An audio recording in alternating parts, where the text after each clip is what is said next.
এর চলচ্চিত্র অভিনেতার নাম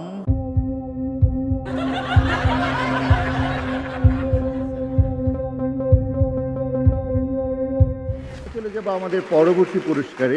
মঞ্চে আমন্ত্রণ জানাচ্ছি আমাদের প্রিয় নায়ক, প্রিয় অভিনেতা ইলিয়াস কাঞ্চন ভাই এবং প্রিয় অভিনেত্রী রোজিনা আপাকে। তার আগে দেখে নিচ্ছি মনোনয়ন পত্র।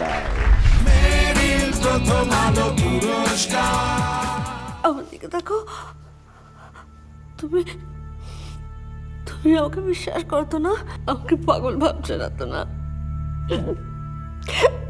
নীলুকে মেরে ফেলবে। সুজনকে গুলি করে মারার আগে তোমার আমারে মারতে হইব। সেটা যাবরি না, আমি সরুম না। সত্যি হলে 10 বছর আগে সরে যেতাম। মনটাকে মোর বসতে দিও, মুড়ি মুড়কে খেতে দিও, জলের গ্লাস দেওয়ার ছলে একটু শুধু ছুঁয়ে দিও। সমালোচক পুরস্কার 2018 চলচ্চিত্র সেরা অভিনেত্রী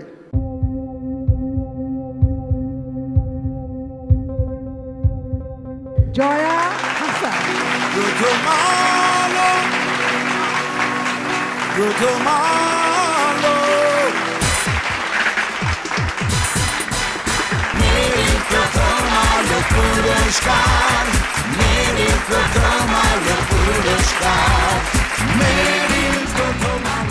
যাদের কাছ থেকে পুরস্কার নিলাম তাদেরকে অনেক অনেক শ্রদ্ধা আর ধন্যবাদ।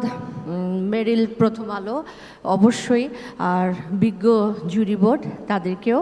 এইবারের পুরস্কারটা একটু আমার জন্য স্পেশাল, আমি একটু বেশি আবেগ আপ্লুত, কারণ হচ্ছে এই যে চরিত্রটির জন্য পুরস্কার পেলাম সেটি আমার প্রযোজিত প্রথম ছবি, সেজন্য একটু ভালোবাসাটা একটু বেশি। আমি স্মরণ করছি হুমায়ূন আহমেদ স্যারকে, সবচেয়ে বেশি আমি ধন্যবাদ জানাচ্ছি যে আমার দর্শকদেরকে, তাদের কাছে আমার কৃতজ্ঞতা জানাচ্ছি আমার মাথা ধরে। Thank you, congratulation. আমরা চলে যাব আমাদের পরবর্তী পুরস্কারে।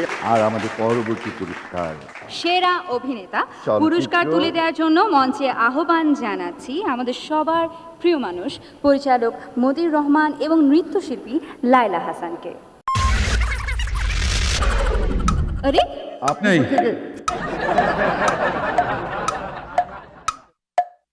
আমি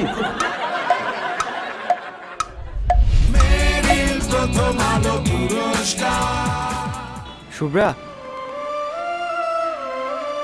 তুমি তুমি যাওনি?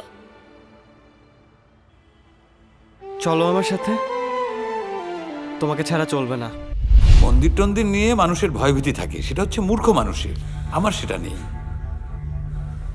সেখান থেকেই সে একটা হ্যালুসিনেশন দেখেছে। আচ্ছা, তুমি নিজেই তো কিছু দেখোনি। ছোটবেলা দিয়ে যেই জায়গায় গেছি, যার কাছে গেছি, সবাই লাথি উষ্টা মারছে, নেরিকুত্তার মতো খাদায় দিছে। আমি বুঝতে পারছি না ও কি খবর পেয়ে দৌড়ে চলে এলো। আচ্ছা, পরে কথা বলছি। আমরা জেনে যাব আমাদের চলচ্চিত্র অভিনেতার নাম।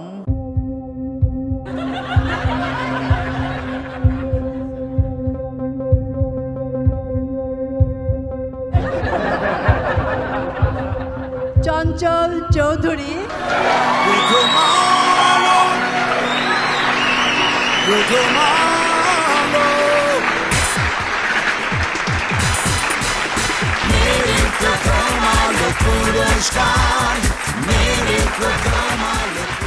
সোনাই কিছু বলবে? কিছু বলি, বেশি না। অল্পই বলো। মিসির আলীর যিনি স্রষ্টা হুমায়ূন আহমেদ, এই পুরস্কারটি আমি হুমায়ূন স্যারের জন্য উৎসর্গ করলাম। আমার দেবী সিনেমার ডিরেক্টর, প্রডিউসার, সমস্ত টিমকে আমি কৃতজ্ঞতা জানাই এবং এই পুরস্কারটা তাদের, আর যারা দর্শক তাদের অনেক ভালোবাসা। ধন্যবাদ।